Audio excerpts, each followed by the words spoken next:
And I'm back. Ecology Part 2. Okay, so we're still on the aquatic ecosystems. Okay, so we just talked about the three parts of the three zones of the ponds and the lakes. Okay, so now species that live in flowing waters of rivers and streams usually they have adaptations. The reason for that is because the rivers and streams they tend to keep moving, and so the animals need special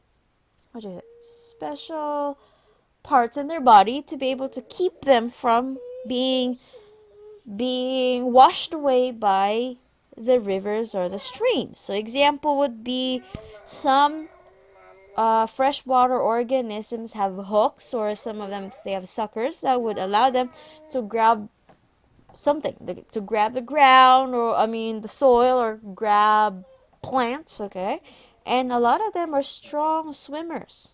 Okay, so an example would be salmon tend to go back to where they were born when they get to an old age, and they can actually go up against the current of the river or the stream. Okay, and I think that's pretty cool. Now, algae, what they do is they usually occupy the base of the food chain in river and stream habitats. That means organisms such as catfish or salmon or other freshwater organisms, they tend to eat algae because that is the base of the food chain in rivers and the streams. Okay? Now, earlier we talked about estuaries. What exactly are estuaries? Estuaries is where fresh water would join the ocean. So it's a mixture of fresh and salt water. Okay? So, for estuarine plants, it includes seaweeds, marsh grasses, mangroves. Okay? Here in this picture right here, this is a mangrove. Okay? So you have kind of like these roots that are above ground. Now, the reason why they're specialized is because they have the ability to survive in changing salinity conditions. That means if the salt water comes in, the salinity of the water would change. Okay, and they still survive. Let's say you have low tide, that means the salinity will again change, but they're still able to survive. Okay, so this is what's special with the estuarine plants. Now, ocean habitats are divided by either the depth of the water column or the proximity to the shore. So, what does that mean? How deep is the ocean? How far is it from the beach? Okay, that's how they are divided. Now, many of the species are found in what we call the pelagic zone. The pelagic zone consists of two zones, which is the photic zone. The photic zone is close to the water surface, so it's closer and more exposed to the sunlight, and we have the aphotic zone. This receives little sunlight and has limited food availability and biodiversity compared to the photic zone. Okay? And of course, we have the ocean bottom. That is the deepest part of the ocean. We call that the benthic zone. At the benthic zone, you don't really have much sunlight coming into it, and you have less animals are found there. The reason for that is because now they have to be specialized to be able to survive that darkness and cold temperature. Okay, so if you've seen Nemo, you saw that fish that looks scary with that light in their head. Okay, that is a specialized animal that can survive in the benthic zone. All right, now this is how the ecosystem of an ocean is. Okay, so you have the photic zone, that is where sunlight reaches. Okay, and there's a lot of organisms there. As soon as you go to the aphotic zone, it gets darker, less food availability, and less population of organisms. Benthic, it's too deep. Alright, it's too deep, it's too dark, it's scary. Okay? Alright, let's move on.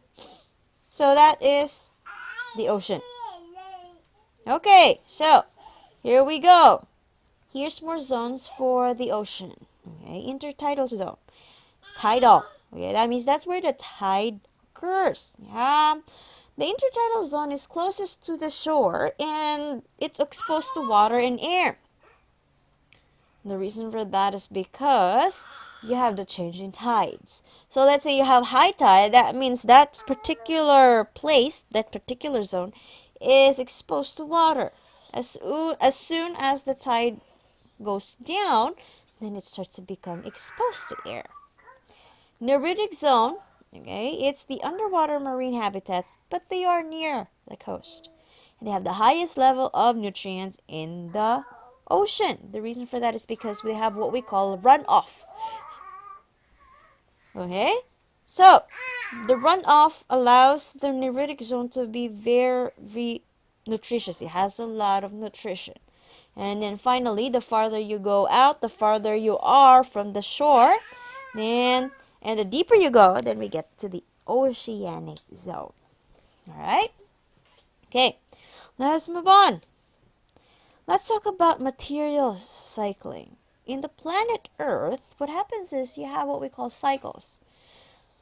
The cycles allow some of the nutrients and things to be recycled back. Okay, this is what we call biogeochemical cycle. And normally, what is being recycled are abiotic. Okay, so that means you have what we call water, carbon, and nitrogen. So these are the three cycles that we will be talking today. Okay, so let's go to water cycle. Okay, where does water come from, and how does this water go around in a cycle? Okay, because to be honest, the water is always there. It doesn't really go away. You always have rain. You always have clouds. So how does the cycle work? So let's see how that works. Okay, water cycle. It starts when water evaporates from the ocean. As soon as water evaporates from the ocean, it produces clouds. Okay? This cloud then starts to move and it's being moved by the wind. Okay, it goes over there. Okay, once this cloud is very heavy, that means there's a lot of water vapor in it. Tendency is it would precipitate. Now, precipitation of water would either come as rain or snow. Okay, rain or snow. That's how the precipitation works. Now, the water that precipitates, okay, what happens? It would have runoff. And that runoff is what organisms usually use to survive. Now, after organisms use it, just like this deer, they have what we call urination. They urinate it, they pee it out, okay? And that water goes back to the earth, okay? And as a result, it keeps going round and round and round. That's why you always have water. And this is what we call the water cycle. This is part of the biogeochemical cycle. Okay? Next, carbon cycle. Okay? Carbon is important especially for organic materials. Okay? But you also have inorganic carbon. And usually inorganic carbon is found in the atmosphere. And you found inorganic carbon in what we call the carbon dioxide. Carbon dioxide is very important to us. I don't know if you remember, but plants require carbon dioxide to be able to do photosynthesis. So here we go. Okay, there we have carbon dioxide in the atmosphere. Plants use that to produce glucose and support the plant. Okay, so now as carbon dioxide is used by plants, carbon dioxide, okay, the plants then let out oxygen, which we humans produce. Which we use, not produce, sorry. Okay?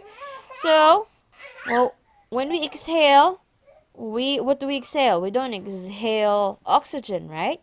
We exhale carbon dioxide. And so, as a result, when we exhale carbon dioxide, that carbon dioxide goes back to the atmosphere.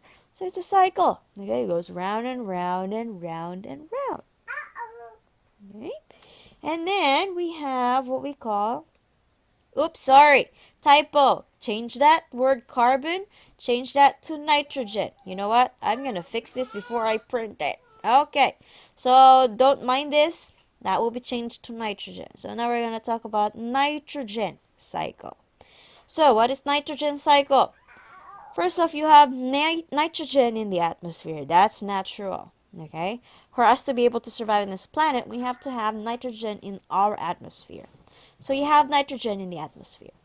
So, for it to be usable, okay, for it to be in a usable form, that nitrogen needs to be converted. How does that happen? Your soil has bacteria that can capture nitrogen gas and change it to usable form. Okay? So as a result, okay, those nitrogen then becomes part of the soil. And then as soon as it's part of the soil, the plants will be able to use it. And then humans eat the plants and so you get the nitrogen. Okay? Now as humans die or plants die, what happens is they undergo decomposition. Okay? As they decompose, all right? There are bacteria on the ground that would eat the dead organisms and they will get that nitrogen that the animal has and has gotten from the plant, and that nitrogen becomes gas right here and goes back to the atmosphere. Okay, so this is what we call nitrogen cycle. Okay, again, this is nitrogen, not carbon. Okay, all right. Whew, that's the end of the lecture, people. Okay, so now that we're done with lecture, sorry, you're staring at a black screen. Okay, make sure, okay, you submit everything. Okay, your project, part of your project is due today, and I will let your sub know to give you instructions of what you will do next. So I will see you on Monday. I am hoping that I will be better by then. Okay, so please behave. Okay, and have a good weekend. All right, I know it's just Wednesday, but the weekend will come. All right, so all right, bye bye.